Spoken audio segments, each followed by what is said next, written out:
listen up. I'm gonna tell you what it's all about. Lingportal Online School presents Prepositions of Movement in English Grammar. Hello everyone. Today we're diving deep into words that help us describe motion and direction. You can hear two names, prepositions of movement and prepositions of direction. Both names are correct, but they focus on slightly different aspects. Prepositions of movement refer to words that emphasize motion or action to talk about how something or someone moves. For example, they run across the field. Prepositions of direction indicate the path of motion to talk about where the movement is directed. For example, he walked towards the house. You can use either of these terms, however, prepositions of movement is slightly common in English grammar. These prepositions are essential for explaining how and where something or someone moves. We'll go step by step, exploring their meanings and differences. Let's get started. From and to. Let's begin with from and to. From tells us the starting point of a movement. It's where the action begins. To tells us the destination or end point of the movement. For example, she travelled from Paris to London. He walked from the garden to the house. Here, from introduces the starting point, and to indicates the destination. Please note, from focuses on the origin of the movement, while to emphasizes where it's headed. You always need these two prepositions together to describe a complete journey. To and towards. Now let's look at to and towards. To is very specific. It tells us the exact destination of the movement. Towards is less specific. It shows the general direction of the movement, but doesn't confirm if the destination is reached. For example, she went to London last year. Here, to makes it clear that London is the destination. The boy ran towards the park, but stopped halfway. Towards tells us the boy was moving in the direction of the park, but we don't know if he wanted to get there. Key points. Use to when the destination is clear and definite. Use towards when you want to focus on the direction, not the end point. Over and across. Here's where over and across come in. Over means movement above something, usually without touching it. For example, the bird flew over the lake. The bird moved above the lake without touching it. Across means movement from one side of something to the other, usually on its surface. Example, we walked across the bridge. Here, the movement happened on the surface of the bridge, from one side to the other. Key points. Use over for movement in the air or above a space. Use across for movement on a surface. Across and through. Now let's compare the usage of across and through. Across describes movement on a flat or open surface from one side to another. For example, he swam across the river. The swimming is moving on the surface of the water from one bank to the other. Through involves moving inside or within an enclosed space. For example, she walked through the crowded market. Here, through indicates navigating within the busy interior of the market. Key difference. Use across for flat or open areas. Use through for enclosed or dense spaces. Up and down. These are simple but important differences. Up means movement toward a higher position. Down refers to the movement toward a lower position. Example, he climbed up the hill. This shows upward motion. They ran down the stairs.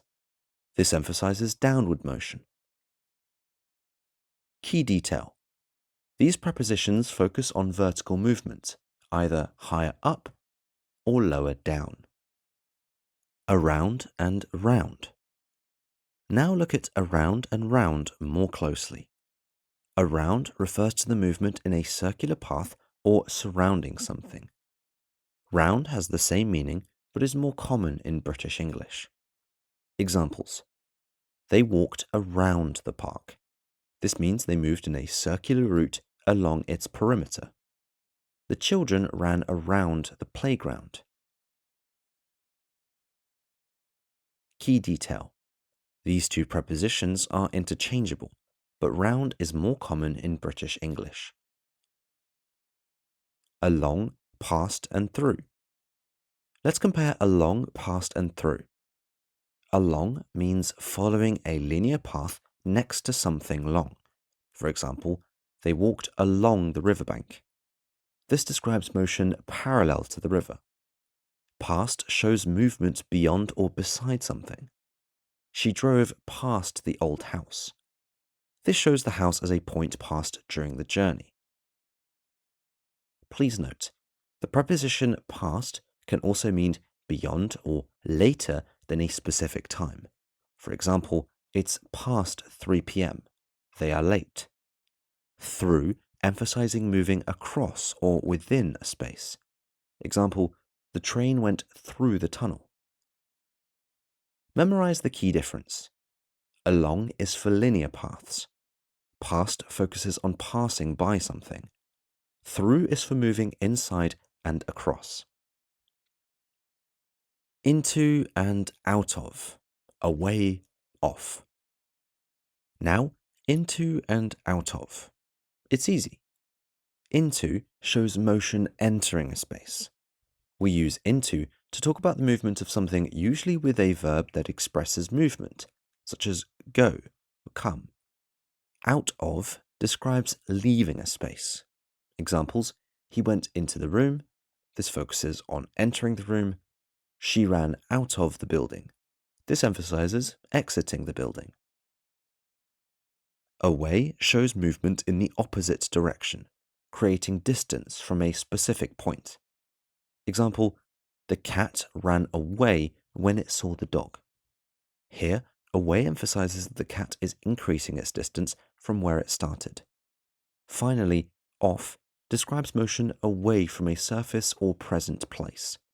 Examples, he jumped off the table. The book fell off the shelf. Please note, we use in when we arrive in a larger area, such as a city or country. It was night when we arrived in Ireland, not to Ireland.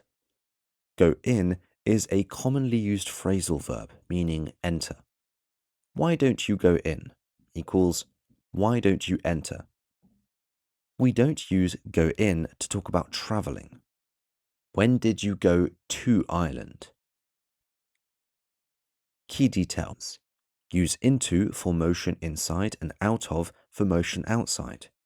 Use away for motion in opposite direction. Use off for motion from a surface or present place. Go, come, and get. Let's wrap up this topic with the verbs of movement go, come, and get. Go describes the movement away from the speaker. Example, I will go to the park later. Come focuses on the movement towards the speaker. Example, please come to my house. Get emphasizes arriving at a destination or reaching a goal. Example, she managed to get to the station. Key points for using. Go for leaving, come for arriving, and get when focusing on the result of the motion. And there you have it. With these explanations, you'll be able to describe motion and direction with clarity. Keep practicing, and these prepositions will soon feel natural to use. Prepositions of direction show where things are going, and that's something that's worth knowing. Prepositions of direction. Come on now, let's move to the preposition group. Use off when going down or away, or at at a distance in a time or a space, like keep off the grass or a week off school, or I'm off to class, or get off that stool. Use onto when you put something on something else, like put that book back onto the shelf. Use over to go from one side to another, like over the bridge or over the summer. Prepositions of direction show where things are going, and that's something that's worth knowing. Prepositions of direction. Come on now, let's move to the preposition groove. Use to and show where you are headed, like I want to go home or let's go to the wedding. Use into when you're going inside, like into a room or into the countryside. A bit like into indicate a certain space where something could go, like closing a suitcase. Use towards and explain where it is you are going, like I'm going to get up and walk towards him.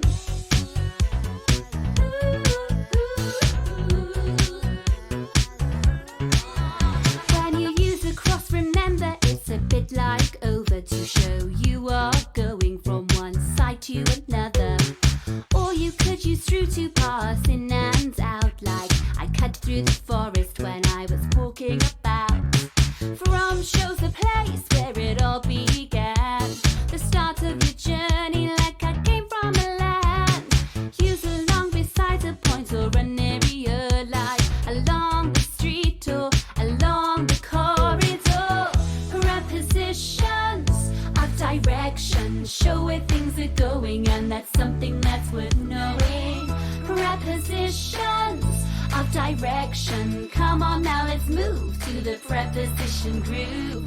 Past can be used to show the further side, like he rode past the shop